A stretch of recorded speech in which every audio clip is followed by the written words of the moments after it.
शिवोऽहं कैवल्योऽहं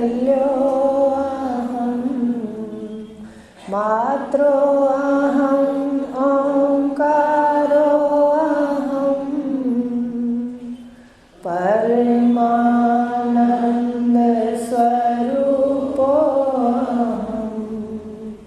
विश्वरूप सर्वप्यारोऽहं परमानन्दस्वरूपोऽहं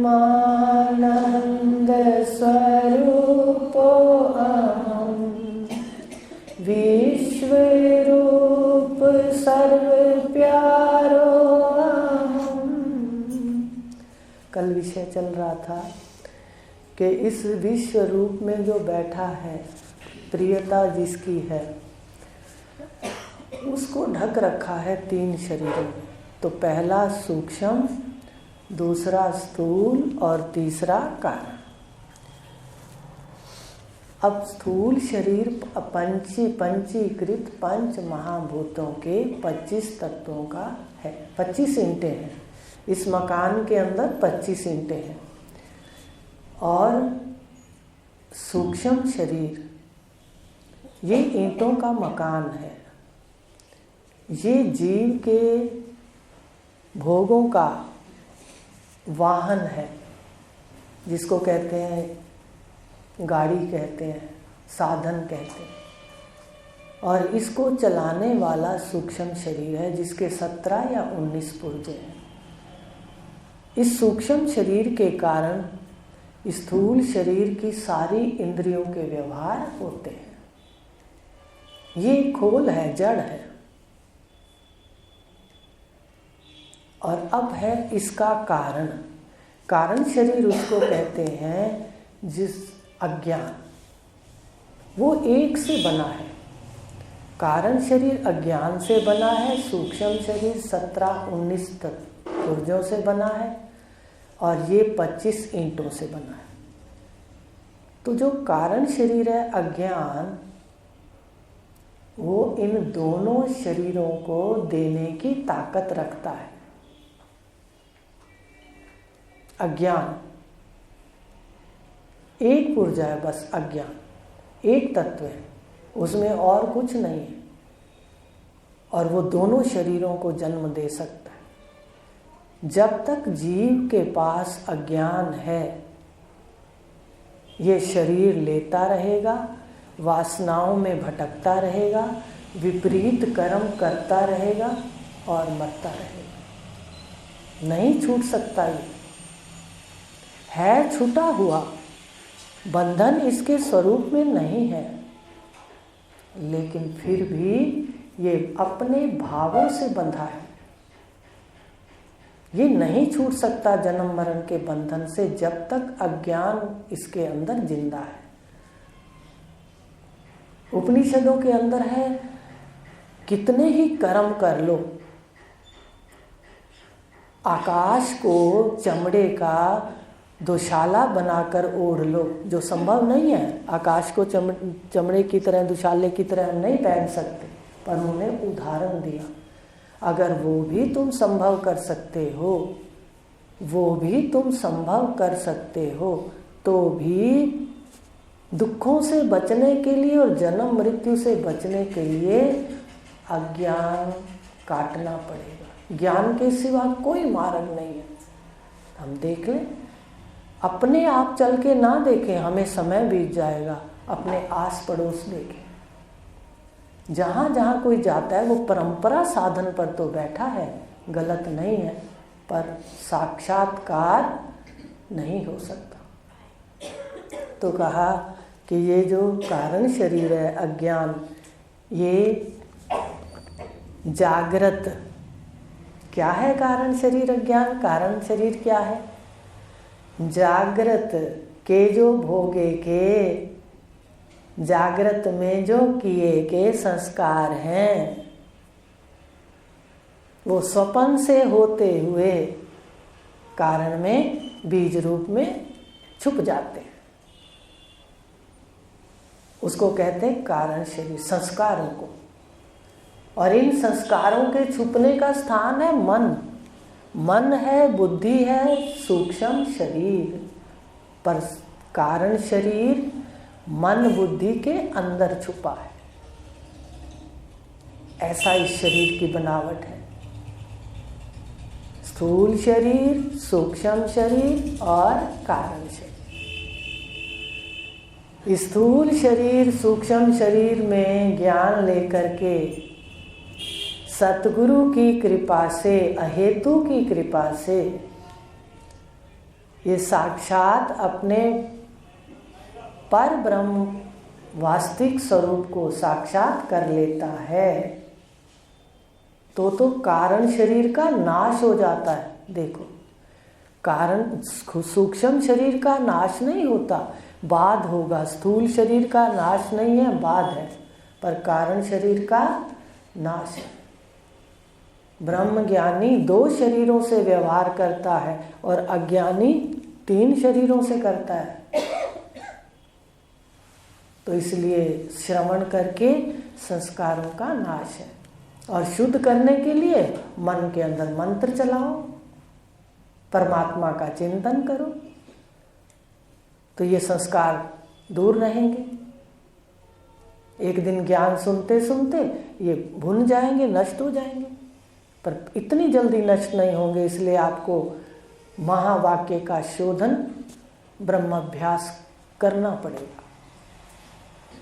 क्योंकि रोज सुनते हैं तो माँ है, बहन है, भाई है, पत्नी है, पति है, सारा दिन 14 घंटे तो सुनते ही सुनते हैं। उसको काटने के लिए 1 घंटा तो जरूरी है, हम सत्य का सामना करें। तो ये है कारण शरीर।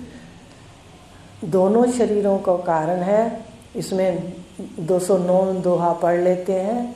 कारण सृष्टि माया जानो, स्थूल सूक्ष्म का कारण, ब्रह्म प्रकाश जाने बिना इसका नहीं निवारण। जो ये कारण शरीर है, एक शरीर में इसी कारण संस्कारों को कारण शरीर कहते हैं। और ब्रह्मांड में जितने लोग हैं उनके संस्कारों को मिलाकर ईश्वर का कारण शरीर है। इसलिए उसको कारण सृष्टि कहते हैं, याद रखना। कारण शरीर किसको कहते हैं? एक देह में। और कारण सृष्टि सारे शरीर में जो संस्कार है, वो शरीर किसका है? ईश्वर का है। एक देह में सूक्ष्म शरीर कहते हैं और सारे ब्रह्मांड में उसको ईश्वर का सूक्ष्म शरीर, सूक्ष्म सृष्टि कहते हैं। और वो सूक्ष्म सृष्टि किसका शरीर है? ईश्वर का है।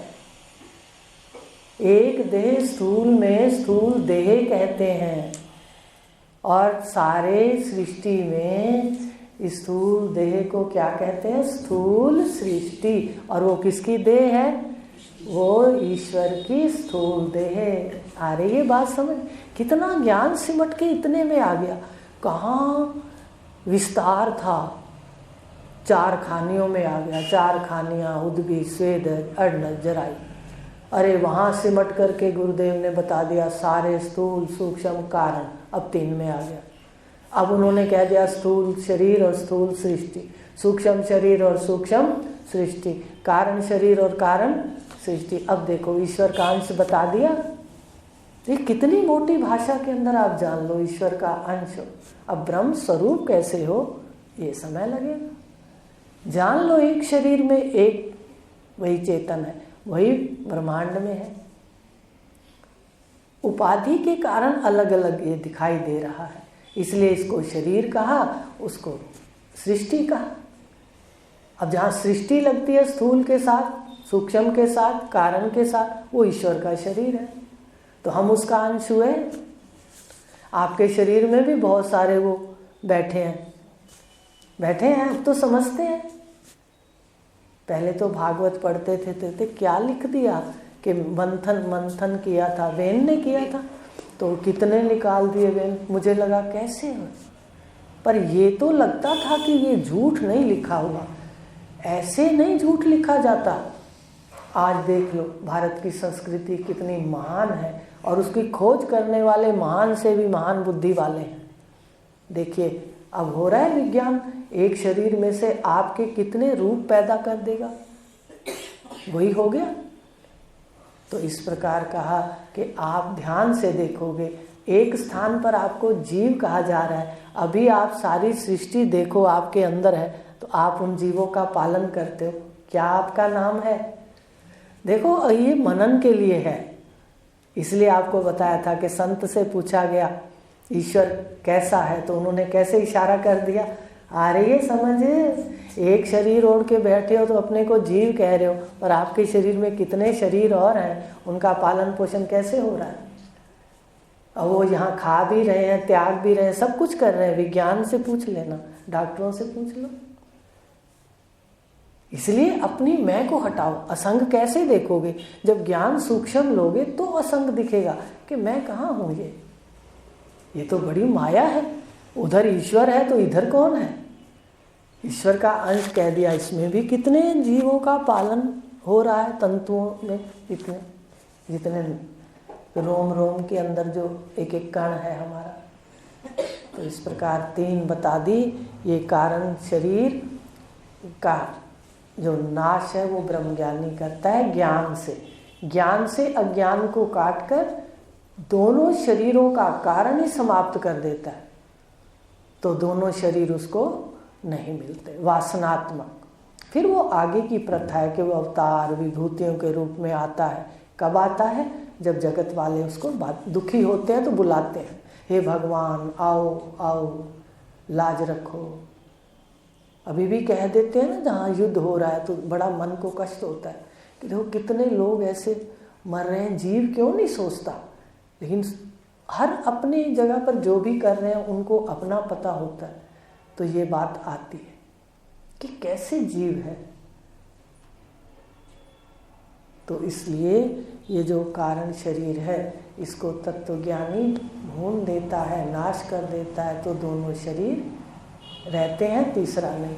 तब संसार वाले ऐसे आवाज़, कितने लोग वहाँ आवाज़ लगाते होंगे, इधर हम इधर से भी लगाते हैं, आओ गुरुदेव रक्षा करो, ऐसा कुछ ना होने दो, आप घटघटवासी हो। आता है उनके लिए, आता है तो सबके लिए भला आता है ना, कि उनका भला भी, हम सब भी जुड़े हुए हैं। तो ये जो बुलाते हैं परमात्मा को, तब वहाँ क्षोभ होता है, और फिर परमात्मा विभूति के रूप में रक्षा करने के लिए लीला में जीवों के आ जाता है। वासना से नहीं आते वो जीव। तो ये कहा ब्रह्म प्रकाश जाने बिना इसका नहीं, सूक्ष्म शरीर का जो अंदर कारण शरीर भरा है, ये अज्ञान को काटे बिना इसका निवारण अज्ञान का नहीं हो सकता। तत्व ज्ञान आवश्यक है। अब है 210। अब स्थूल सूक्ष्म कारण का बताया है। तीनों है समष्टि व्यष्टि में, कल समझाएंगे समष्टि क्या है व्यष्टि क्या है।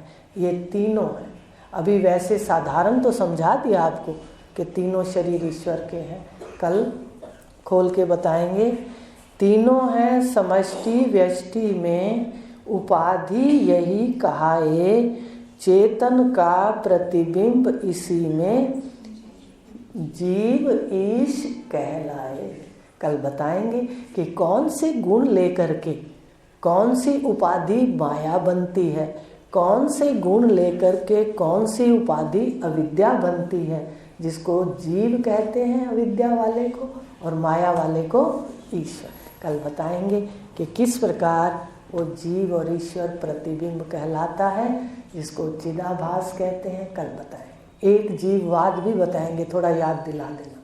तो आज इतना ही लेंगे कि तीनों शरीरों में ही ईश्वर के जो 3 शरीर बताए हैं आपको, जहाँ सृष्टि लगी है, स्थूल सृष्टि, सूक्ष्म सृष्टि, कारण सृष्टि, इसको कहते हैं समष्टि। ये जो ईश्वर का शरीर है, यहाँ तो 8 लगे हुए हैं, सम अष्टि, माने जहाँ 8 हैं, 5 भूत, 3 गुण। कौन सी प्रकृति कहा भगवान ने इसको? अपरा प्रकृति कहा। ये जो अपरा प्रकृति है, 5 और 3 8, 5 तत्व भूत और 3 गुण, इससे सारी सृष्टि बनी है। अब ईश्वर की सारे शरीर बन के यहाँ पर कोई भी तत्व खर्च नहीं होता। अगर हाथी का शरीर छूटा और मान लो उस हाथी की जीवात्मा ने कीड़े का शरीर लिया, तो वो जो उसके हाथी के इतने बड़े शरीर का भारी भरकम जिसमें तत्व भरे थे, वो समष्टि में रह जाते, नाश नहीं होते, खर्च नहीं होते। ईश्वर का शरीर है ना, अंदर ही अंदर सब होता रहता है। ये बन गया, वो वहाँ से वो मसाला लिया, दूसरी शरीर बन गया। जैसे आपने 1 किलो आटा लिया, उसके जवे बनाती ना बहनें, घर में जवे बनाते हैं, जवे बना लिए। अब मन में आया नहीं जवे नहीं बनाती, इसकी मैं पुड़ियाँ ही बना लेती। अब उसको मिटा दिया, फिर उसकी पुड़ियाँ बना ली। फिर आया नहीं 2-4 पुड़ियाँ बनाती हूँ, 8-10 परोठे बना लेती हूँ। अब देखिए वो किलो आटा क्या क्या बन रहा है, समझ रहे हो? यही हो रहा है। इसको कहते हैं समअष्टि। ईश्वर की सृष्टि में सब मूर्तियाँ बन रही हैं। कोई बन रही है, कोई बिगड़ रही है, कोई बन रही है, कोई बिगड़ रही है। पर उसके जो ये उदाहरण दिया 1 किलो वाला, उसका जो ये 5 भूत और 3 गुण हैं, ये कभी भी कम ज़्यादा नहीं होते। समअष्टि। परमात्मा के जितने अंश के अंदर माया है वो उतनी ही रहती है, चाहे वो शरीर कितना ही बन जाए। अब लेंगे व्यष्टि। अब जो एक शरीर के अंदर आपको 5 भूत मिल गया है और 3 गुण का सामान है, ये तो पहले दिन से ही खर्च होता है, व्यय होता है। आपके एक शरीर में, ईश्वर के शरीर में तो नहीं है कम ज़्यादा, लेकिन जीव के शरीर में जितना जिस दिन आपको मिला कि इतने प्राण का है, इतना आपका शरीर का है, वो जितने भी तत्व हैं वो सम रहेंगे समष्टि में, और व्यष्टि में खर्च होंगे। आपको जो शक्ति मिली है आकाश की, वायु की, अग्नि की, जल की, पृथ्वी की, वो सारी धीरे धीरे लय होगी। कैसे? बर्फ़ रखते हो फ्रिज में, पानी रखते हो, बर्फ़ तो नहीं रखते, बर्फ़ तो फ्रिज देता है। पानी रख दिया फ्रिज में, बर्फ़ जम गई, क्या पूछते हो? बर्फ़ जम गई? कहते हैं हाँ। अगर हम उसको बाहर निकालते हैं तो बताइए वो उसी क्षण पिघलना शुरू हो जाती। ऐसे नहीं कि 1 घंटा वो वैसे पड़ी रहेगी फिर उसमें पिघलना शुरू होगा, उसमें क्रिया शुरू होगी, कहते नहीं। ऐसे ही जब गर्भ के अंदर एक जल से सृष्टि बताई है, अलग अलग उपनिषदों में है, अग्नि से बताए, अपने को ये नहीं लेना। जल से, बूंद से सृष्टि प्रकट हुई, कोई संतान प्रकट हुई। अब वो पूछते हैं अच्छा उसके घर बच्चा जम गया? क्या पूछते हो बताओ? साधारण भाषा में पूछते हैं बच्चा जम गया? कहते हैं हाँ जम गया। अरे भाई जम गया, जब माँ के फ्रिज से बाहर आएगा शरीर से तो क्या होगा? लय होगा या नहीं बताओ? उसी दिन कह देते हैं 1 घंटे का हो गया लग जाता है। कितना बड़ा आश्चर्य है, सामने घटता है पर दिखता तत्व ज्ञानी गुरु के बिन नहीं दिखता। बाकी गुरु तो हैं पर सदगुरु सिर्फ एक है। सदगुरु सदा एक होता है। गुरु तो 24 दत्तात्रेय के थे, हमारे भी देख लो, हमारे गुरुदेव के देख लो। देखिए वो हमें सीढ़ियाँ चढ़ाते हैं, अब हमें दिखता है, आपको भी एक दिन दिखेगा। वो परंपरा सीढ़ियों से हमारे को घर पहुंचाते हैं। सभी महान हैं गुरु, हमारी क्लास ही कम है इसलिए हम वहाँ बैठते हैं। लेकिन कल एक गलती भी बताएंगे, याद दिला देना कि जहाँ बैठते हैं वहीं हम चिपक जाते हैं, विवेक कहीं भी नहीं करते, सुनते नहीं ना। देखो तो आज इतना लेंगे, व्यष्टि और समष्टि समझ आ गई। जहाँ सृष्टि लगती है कल सुनूंगी, और व्यष्टि है कि 3 शरीर जहाँ लगते हैं वो व्यष्टि है। वहाँ तो 8 खर्च हो रहे हैं। आपको किलो आटे का उदाहरण भी दे दिया, इसी तरह ये ईश्वर की सृष्टि बनती है, बिगड़ती है, तत्व सम। जीव की सृष्टि का कल खोलेंगे। और ओम पूर्णमदः